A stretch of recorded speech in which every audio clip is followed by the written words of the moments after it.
Well, if you've watched any of my videos or read my blog, you probably know that over the last few years I've tried to avoid taking light kits or setting up full studio lighting for most jobs in favor of using the Gary Fong light sphere, or more recently the Gary Fong whale tail. I still use multiple flashes, but I find that I can get the same softness and light and the same control in most cases that I would get with a studio light kit with these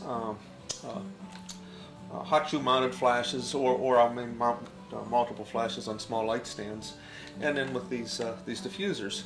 But even so, it's it's a little bit to carry, so it's probably not something you want to pull out if you're just shooting you're playing with the kids or the grandkids are visiting or something, and you just want to grab some almost snapshots.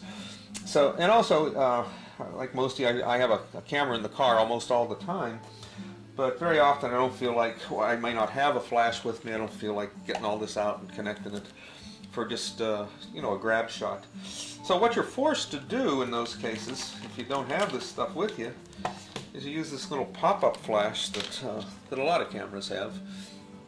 And gosh, when you use that, it's just this tiny little light bar, and it's a really harsh directional light, and it's not all that flattering.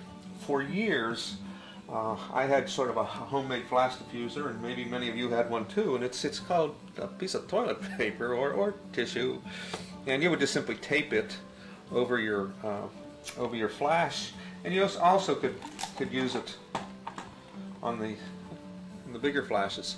And well, I've been using this probably since about 1970, not necessarily the same piece, but that's the idea.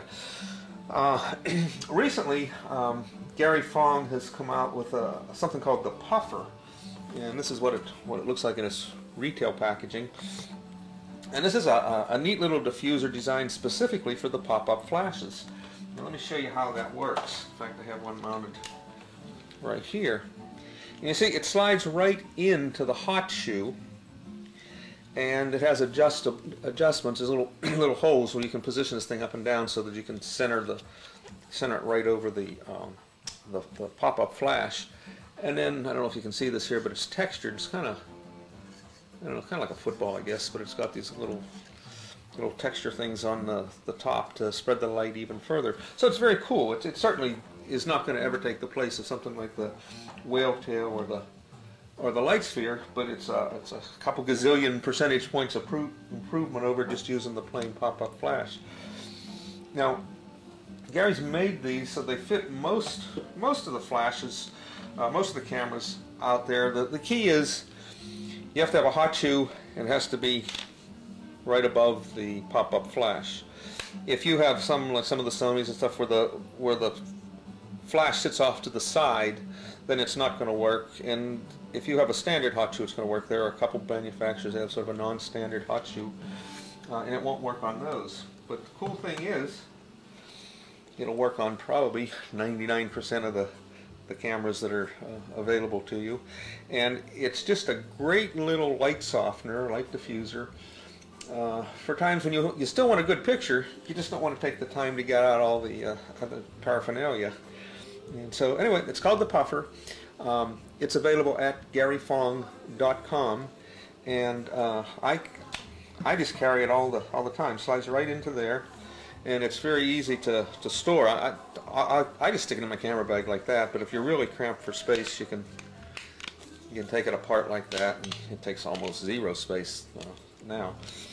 So anyway, that's it. It's called the Puffer, and it is available at garyfong.com, and I think the results that I've seen for it are just incredible. Certainly every bit as good as my tried and true light diffuser. So this can now be used for other purposes, like cleaning your lens. Probably not, because it's not lint free.